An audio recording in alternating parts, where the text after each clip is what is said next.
To what extent are we hearing your Buenos Aires roots? Do you note a particular bent in your work that kind of harkens back to Argentina? It's not difficult to answer, but it's a little complicated because I was born in a classical music family. I was a concertmaster of the Buenos Aires Philharmonic Orchestra. He exposed me a lot to classical music. On weekends when he was free, instead of playing bridge, he was playing three quartets in the house. He was playing Beethoven, Mozart, Brahms, and that's why I was.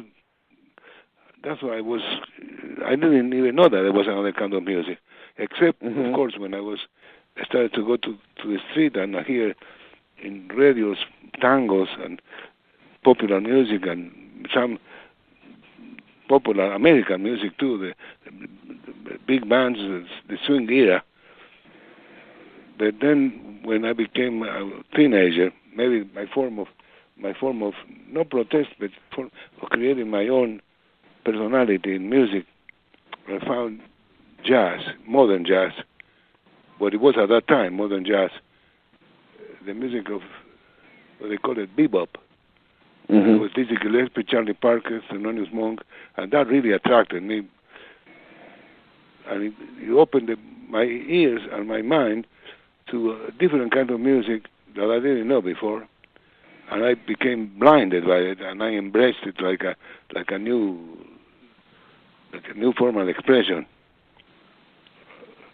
So between the classical music and what I call modern jazz, my personality was created. I know you played with Astor Piazzolla. That was with tango? Oh, yeah. That was much later because... Do you have the record I did with Piazzolla? I've heard it. It's wonderful. I love it. I'm a huge Astor Piazzolla fan, so... Oh, yeah. We were friends, but that's much later. I was talking about my childhood. Yes, of course. I was talking about when I was young, older and already mature. I already had become a professional musician by then. That's why Piazzolla called me. He liked the way I conduct. I became a conductor. Astor, I call him Astor because we were friends. And we have many things in common. Not only music, but he liked good food. So we used to go to good restaurants, not necessarily expensive restaurants, but good. We enjoyed sharing our tastes in food, music, everything, in life. Well, you were already a pretty successful musician, in jazz when you first ventured into movies. What inspired you to take that turn into scoring films and TV and so forth? Well, this is part of what I was calling my formation. Let me put it this way. When I discovered jazz, I had no idea that I was going to become a professional musician. At that time, I was enjoying it.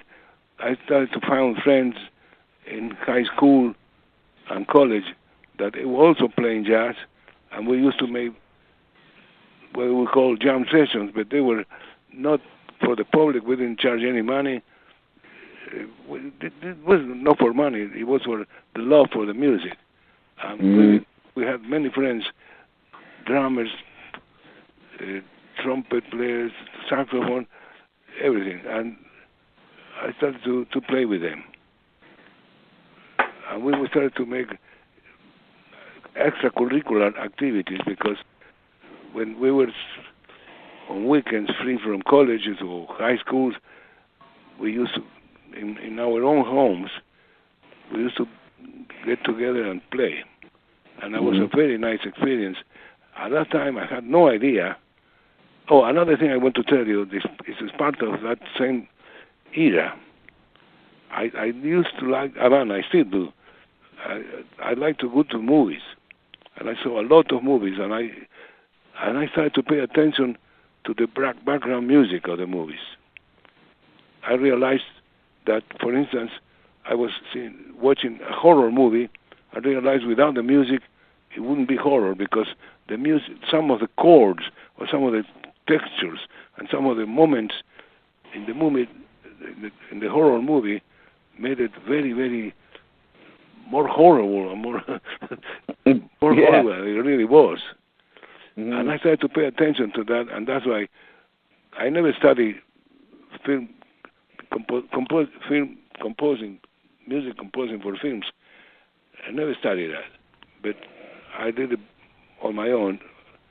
I started to realize the importance that music had, and I said, well, one day I'd like to do this. And I came out and I did it.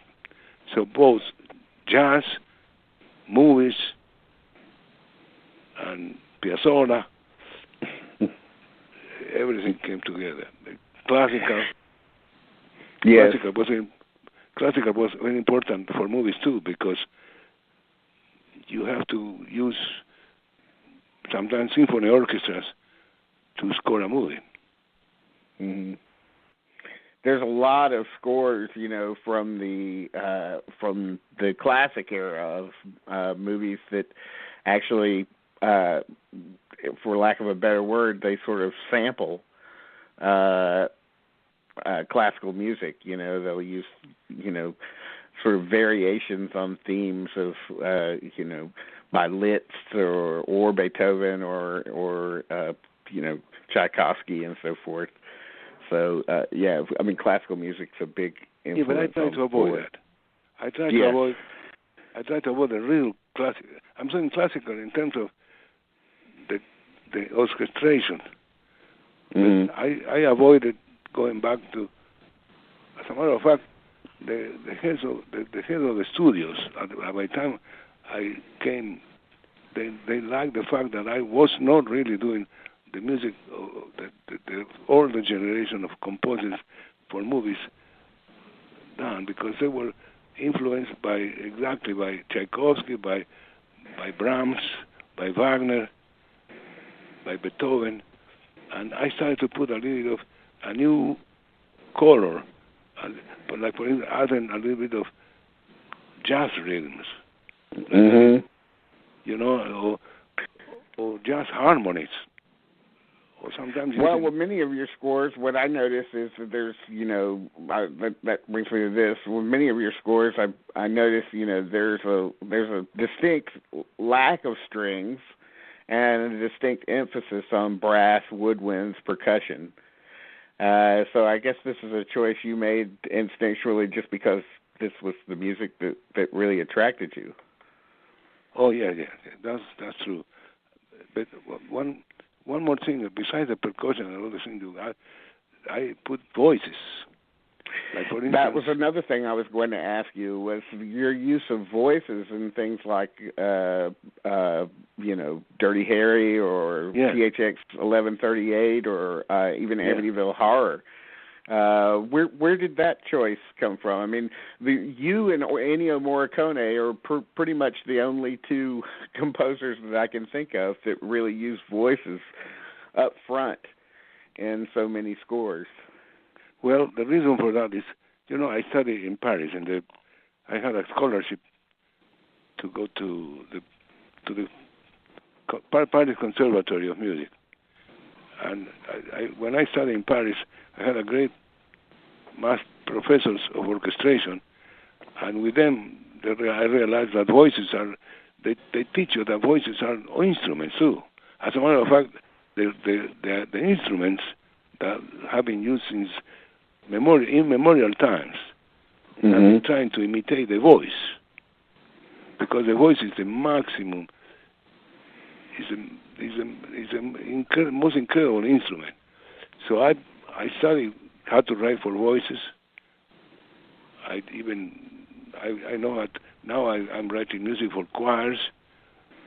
I don't know if you know a work I did called Cantos Aztecas, the Song of the Aztecs, which is choir and 4 soloists, one soprano, one contralto, one tenor, and one bass. As a matter of fact, we did the world premiere in Mexico, and the tenor, the solo was Plácido Domingo. So you see, voices for me are not the voices are not alien to me. Mm-hmm. I want to. Your scores have such a unique and instantly recognizable sound, and your work is so iconic. It has been difficult. Has it been difficult for you to fight against typecasting in your career? Because I know that you've done a lot of different kinds of things, but I'm wondering if you've been approached by directors and tried to sort of who thought of you as only one kind of composer, and you said, no, I don't want to do just this. I understand what you're saying, and it's a very interesting point that you're presenting. My answer to your question is the following. I basically like to do any kind of music for movies or for television, or even I learned everything from opera. My father used to take me to the opera, and I tell even young composers who want to write music for movies or television, I say, go to see opera, because that's the best example of how to write background music of any kind. And the interesting thing is that the singers in the opera are not covered with when Verdi or Bizet or the great composers for opera, they do not cover the voice. And that's a very good lesson, because when I write music for movies, I read by the instinct. I never put a big brass trumpets behind the voice. Now, if there are dialogue between 2 or 3 persons or whatever, then I put something under the dialogue without covering, using a little sometimes one flute or strings with muted strings, cushions of chords playing chords. But then when the dialogue stops, at that moment I start going. If there's action, then I use the whole orchestra, and this is a very good example of what you do. The reason why I've been writing action was because I became very popular among directors, producers, studios. They started to like what I was doing, and that's what's happening. It happened. When they see, it's the same thing with Ennio, with Morricone. We're also very good in good relations with him. I saw him recently, and we talk about it.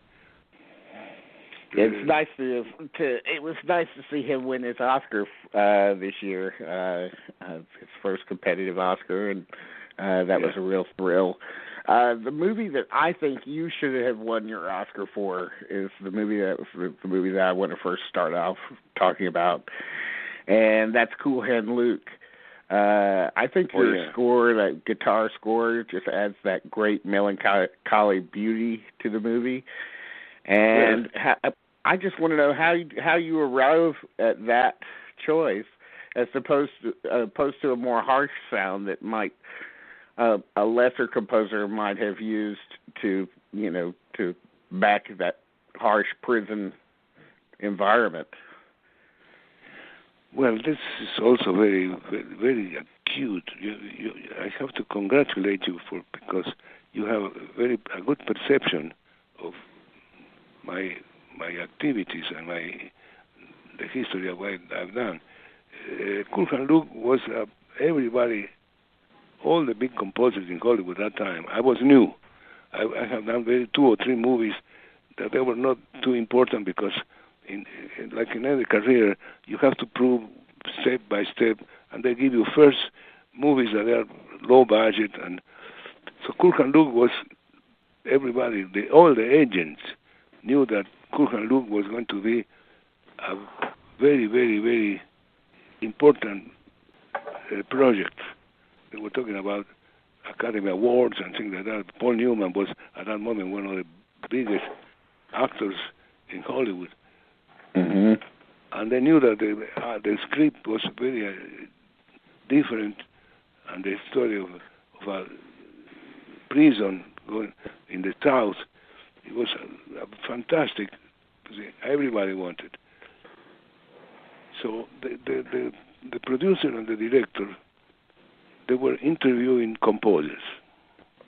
And the first interview, obviously, the biggest composers at that time. I was very young at that time, maybe in my late 20s. At that moment that they interviewed me, they did not show me the movie. They gave me the script to read. And I don't know how to read scripts. I know how to read, but I cannot hear the music by reading a script. I hear the music when I hear the movie. So they didn't show me anything. But what I said was, we have here a project in which we'd like to have the music of the country, and also we'd like to have something like Aaron Copland, Americana classical music. Of course, I knew Aaron Copland. I didn't know too much about country music, so I said, well, you're talking about using banjos and things like that, guitars. Yeah, exactly. All right. I think I can do it. They didn't commit themselves yet. And I came home and I started to call people in the industry. They recommended me banjo players and guitar players that played country music. And I started to listen to records also of country music. And I started to become familiar. It was very easy for somebody who... I studied music of Stravinsky and music of Dizzy Gillespie. All of a sudden, this was easy for me. And I liked it. And I said to them, yeah, I can do it. I can combine, maybe not at the same time, but I can do it. I said, not at the same time. Maybe the country music should be one thing and the classical Americana music different, or maybe I can combine both of them. Mm-hmm. So say, well, okay. So why don't you go think about a theme and tell us how you're going to do it. So I came home and I wrote the theme that is in the movie. How are you going to do it? Well, because it had two lines. One was don don don don don don don don, and the other line was the melody. Don don don don don don don don don. I said I'm going to use two guitars, not electric, just two acoustic guitars. The first guitar is going to play the melody, and the second guitar is going to play the vamp, what I call the accompaniment. Right. So, but the accompaniment is not going to be chords. It's dun dun dun dun dun dun dun. Very simple, and also the melody had that kind of nostalgia and sadness, of course, because the movie required it. They loved it, what I've done, and they hired me, and that's why I did the movie. It's a great score, and then of course you did another score with that same director, Stuart Rosenberg, many years later for Brubaker. There's certain similarities to it in terms of those two scores, in terms of not only the director but the setting and the feeling that you get from both of those scores is similar. But I fully stand by my. You should have won the Oscar for Cool Hand Luke, because that is just one of the most unbelievable scores ever. Are you a musician? I am a musician, actually. I'm a percussionist. I can tell because the questions you ask are very, very not only interesting, but very with the knowledge of music. Yeah, that's why I've been studying. I have a I have, like you, started off listening to classical music mostly, and then I went into pop, and then from that I got into jazz, and who's your favorite drummer? My favorite drummer, actually, there's a drummer that played with the band Talking Heads when they were in the early 80s. They were in a mode where they were playing a lot of African-influenced music. And there's a drummer named Steve Scopes, I believe, who was in the movie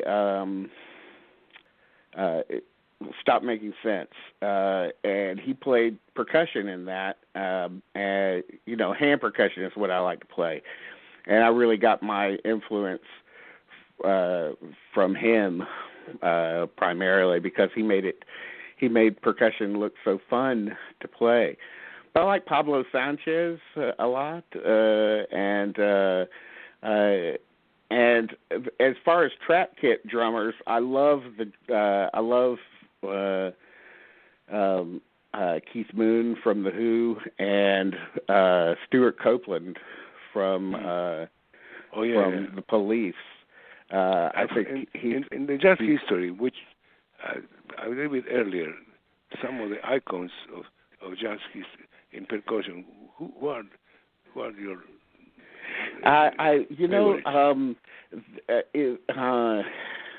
I'm trying to think of his name now. I love Lionel Hampton. Who? Lionel Hampton? Yes. I like him quite a bit. He plays the Vibes, right? Yeah, Vibes. Yeah. I love his work. Just adore it. And then I guess there's is Art Blakey. Art Blakey, great. Yeah, I play with Art Blakey. That doesn't surprise me. I bet you played with all of the greats. I want to move on to since we're talking about your career. I want to talk about Bullet, which is another of your greatest scores to me. You really did change music for movies and for television. I mean, to me, when you talk about your early career and you talk about how when you got in it, music for movies was one thing, and then you brought something different. Well, the thing that you brought different to scoring movies and TV was that jazz sound.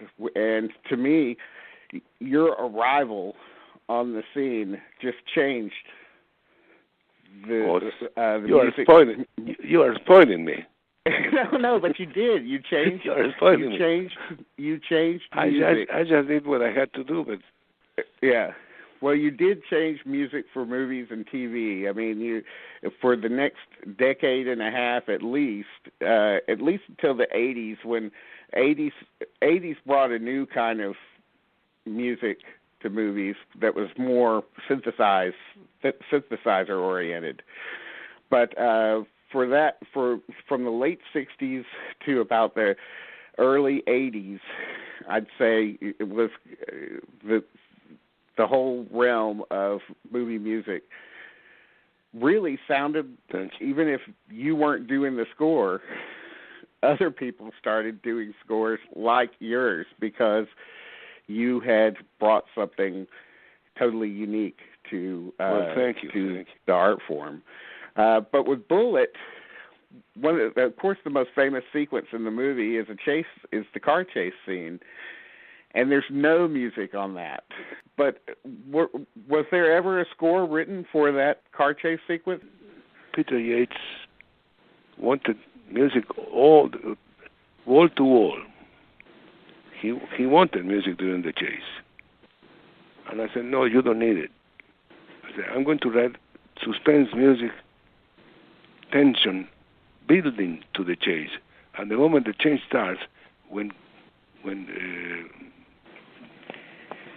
Steve McQueen changed the gear, start the gear. At that moment, the moment the chase starts, the music should stop. No fading out, abrupt. Mm-hmm. Sound effects should take over, because sound effects are also music. Because I've been in dubbing sessions where they're working with sound effects, and there are different kinds of sound effects. Many kinds. There are more sound effects sounds than instruments in the symphony orchestra. Mm-hmm. And there are high frequencies, middle frequencies, all kinds of low frequencies. I said, you can orchestrate the chase, and that could be your score. I said, you think so? Yeah. And he called one of the sound effect guys, and they liked the idea, and they said, well, we'll try it. And if we don't have enough, we can have another session and bring the orchestra back, and you can write something. Yeah, no problem. They did it, and that one stayed. That's the final thing. Because sound effects are also music. Mm-hmm. As long as there is a sound, could be, like using percussion without pitch. Mm-hmm. You can have bass drums, snare drums, cymbals. It's also music. Those sound designers for Bullitt went on to win an Oscar for their work, and that's primarily, I think, because of that car chase sequence. So they owe you their Oscar. Yeah, but exactly. It's a matter of frequencies. Mm-hmm. I want to talk now about one of your most successful collaborations with the late Don Siegel, who you did scores for Coogan's Bluff, Charlie Varick, and The Beguiled, and of course Dirty Harry, another one of your most famous scores. What do you think made that particular relationship so fruitful? Well, I miss Don Siegel. I cannot believe that he's not with us. Clint Eastwood came. We were all friends. Don Siegel was a special guy. Very special in every sense.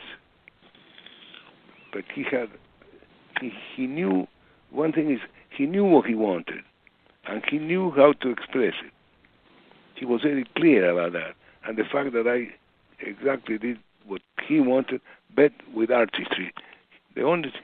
Otherwise he could have been the composer. He only played, I think, harmonica or banjo or something.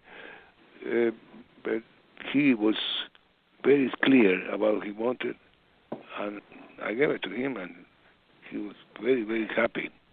What was did he have any particular direction for you for the Dirty Harry score? Because that score has so much of jazz, but also a tiny bit of rock influence in it. I mean, I was just listening to the Dirty Harry score. I recognized a lick in it that was actually lifted by Led Zeppelin. To me, it feels like there's that ding digga digga ding digga digga ding digga digga, that kind of thing going on in it. And I said, wow, Led Zeppelin must have heard this and sort of, because, it predates the song that they used it for. They used it probably for an album in the mid-'70s. And, of course, Dirty Harry is 71. Did Don Siegel, what did Don Siegel say that he wanted for Dirty Harry? Oh, no. Don Siegel was very far from putting a composer in a straitjacket. Mm-hmm. Completely the opposite. He'd give you absolutely freedom within the parameters of what he tells you in general, what he wanted. Sometimes it's obvious. Sometimes he didn't have to explain me anything because he already For instance, when this guy was in what's the name in the movie? The crazy guy. Scorpio. Scorpio. But when he comes, and that's what it's obvious that he's crazy and a bad guy, and you know, it's not, he doesn't have to tell me write something crazy for this guy. I did. That's why I used the voice. You know, it's obvious. So much menace in that, just in those notes somehow. We are talking about modern music. However, my influence came from the Middle Ages, with the monks and the people. I don't know if you know, in the Middle Ages, the Catholic Church made a rule that no singer, no composer, no performer could play an interval. Now, I'm not talking a chord. I'm talking an interval, where they call it in Latin diabolus in musica, which means the devil in music. And I use that in many of the movies. Not many movies, but some of the movies I've done, like The Amityville Horror, and in Dirty Harry, the interval is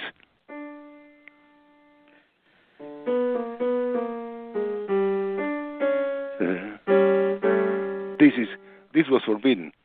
They used to burn the performers who did it. Wow. So when you say there's something evil, that's it. It's the discord. It's the discord that's evil. It's not it's the augmented four. Because this would be, look, this is major third. This is minor third. This is fourth. That's pleasant. All these are pleasant. But when I do augmented fourth, that becomes boom. And they used to burn people for that, for having that. Oh, yeah. Wow. In the stake. Wow. I'm talking about in the Middle Ages, this happened. Yeah. The Inquisition went to churches and try to find if anybody was playing that chord, so they could arrest them and put him in jail and then burn him. On top of Dirty Harry, of course, I have to ask you about your relationship with Clint Eastwood, since you've been on tap for all the subsequent Dirty Harry movies. I'm wondering if, since Eastwood is such an accomplished musician in his own right, you must have had a pretty close bond with him. Is that correct? Did you have a lot of conversations about music? Just music for the movies, but music in general. Oh, yeah. Clint likes music. He plays piano. Yes. And he composes. I know his son is a bassist, I think, or a guitarist. Yeah. Well, just to give you an example, you know, the festival, the Cannes the Cannes Film Festival in the south of France. One time he was the president of the jury, and I was member of the jury. One day, this happened during the evenings. We had to go over there during the evenings. The jury had international. There were Italian filmmakers or actors, like Catherine Deneuve was a vice president of the. You know that she, one of French big actress. Yes, of course. And the mayor of the city of Cannes invited us to a luncheon in his house. And by coincidence, during the luncheon, there was a piano in the house near the dining room. It was a big room, and Clint said to me, "Why don't you play a little?" I didn't expect that from him. Play something good. So I went and I played by myself. Of course, it was very nice and they liked it. But that's the kind of, I'm telling you this he started to tell you what kind of guy Clint is. He's very simple and very no. He's not a. He doesn't have a big ego. He's just a very simple guy. Mm-hmm. Tells you what he likes and does. I think the movie, one of the Dirty Harry series, I think he directed, and I worked with him. Both very nice. I was wondering about Enter the Dragon, and I know that score was just somewhat recently re-released. It's a great score, another great score from you. I was wondering if, writing music to accompany Bruce Lee's movements, and I was wondering if you ever had any encounters with him or any memories of meeting him. And I've been in Japan, but much later. As a matter of fact, I only went there because there was a Tokyo Film Festival, and I was also in the jury. And that's much later. But no, the thing is, to answer your question, go back to the music. When I studied in the Paris Conservatory, there was a class of ethnomusicology, ethnic music. And I learned, and I was interested. Each civilization and culture, they have their own way of expressing. That's why folk music is so spontaneous and can last forever. Mm-hmm. So I studied the music of the Orient, all the civilizations, all the cultures. And when I got into the Dragon, I already knew what I was going to do. You have to be careful because they have scales. The scales are very important. Mm-hmm. Not only the instrument. Of course, we don't have the instruments that they have in Japan. Or let me put it this way: maybe we have them, but the studio musicians in general don't play them. They don't know how to play them. Mm-hmm. I have to do something that the studio musicians can play. So in that movie, I used some since you are a percussionist, I'm going to ask you: do you know what the cymbalum is? Yeah, I think I know what it is. I've never played one, but it's like it's a hand percussion, right? The cymbalum comes from the times of the Bible. There was instruments that in the strings put on horizontal, like a keyboard, and they are played with a little percussion thing. It's not without mallets. I couldn't have the instruments of Japan, but I put together, for instance, cymbalum unison with a harp. Mm-hmm. Maybe sometimes a very high mandolin, but with no mandolin, no playing like they do in Italy. Just one note at a time, unison with tung tung tung tung, harp, cymbalum, and mandolin, for instance. You do a lot of research into each score, I can tell. Is it a matter of you sitting down and actually say, okay, what world am I trying to portray here, and then exploring that world musically?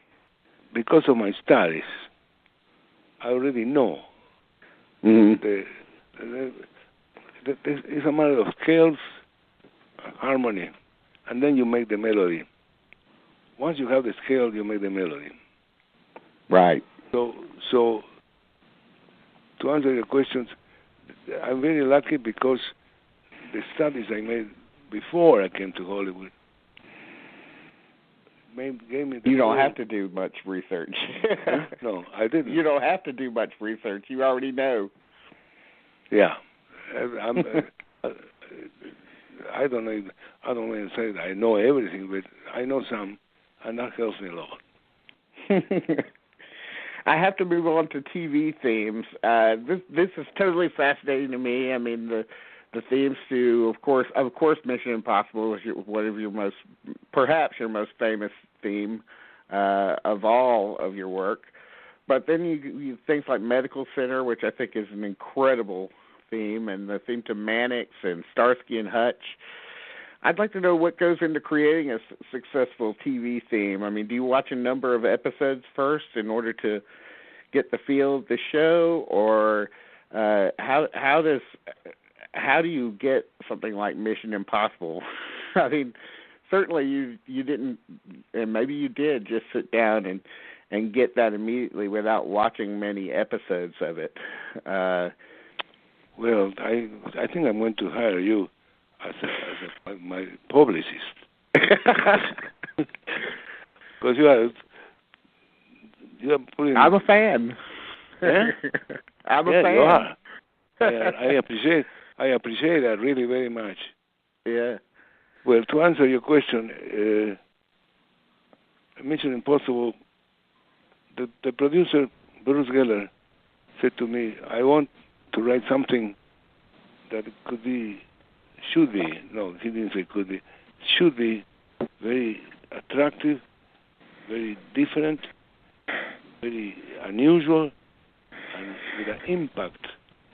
I want, when people are in the kitchen of their homes, having a soft drink or whatever, and the television set is in the living room, and they hear the theme, I want them to say, oh, that's Mission Impossible. And that's what I did. Does that translate to your other themes as well? I mean, that was different. And also, I combined. Nobody has done before that I know. Nobody has done before a theme in 5/4. Right. The time signature is very different. And for me, the 5/4, I didn't do it for snobism or just I'm going to show them I can write something for. It came like that in my mind. When the moment I started put my pen on the score paper, I started to hear that in my mind. Dum, dum, dum, dum, dum. So it was very, very. I have to tell you can I tell you a funny story? A true story. Sure. I was doing, I do concerts, Just Meets the Symphony. And Just Meets the Symphony, it's a series of concerts I do in which I put some jazz music combined with symphony, my own arrangements. And one of them, I put also Mission Impossible in some of my themes. And I was in Vienna. With Mozart work, Beethoven. And there's a press conference. After the concert was a press conference. And one lady asked me, why did you write Mission Impossible in 5/4? And I said, I did it for people of 5 legs who wanted to dance. I know something? It was a little joke I made. They took it seriously. They wrote it. They wrote it. They put it in their newspapers and in the magazine, specialized magazines. They did. And then my agent said, when I came back to Los Angeles, my agent said, what are you trying to do? Why? Because they wrote it for real. That you wrote this for people with 5 legs. So that is... That's hilarious. Yeah. I want to ask you this. I was watching this composer roundtable online that the Hollywood Reporter did a few years ago, and all of the composers said that the toughest part for them in writing music for movies was coming up with an ending for each track. Coming up with an ending for each track. And I thought this was interesting because I've always thought that would be the hardest thing to do, because to end a track due to what's on screen, it seems a little unnatural in terms of writing music. Is that difficult for you to end a track? Look, I am a composer. Anybody who's a composer, that's what composing means: put things together. From Latin, componere, put things together. And if you put things together, you have to do it in any way you can or every way you can. One final question about a movie. I know one of your most famous scores is one that was rejected, even though it's incredibly effective. And I'm talking about the one you did for The Exorcist. And a listener to our show wanted to hear your side of the story as to your disagreement with William Friedkin over your score. Well, it was a miscommunication. Mm-hmm. He didn't tell me exactly what he was looking for in terms of music. And as a matter of fact, he did such an incredible, because he was, I don't know if he's still working, he's a great filmmaker. And he did such an incredible job that the score I wrote was based on the music he gave me, what I saw on the screen. He did not tell me at the time that we started to spot to ignore the intensity of what he did. He didn't tell me that I should play the opposite of what it was in the movie. So that's where the problem came.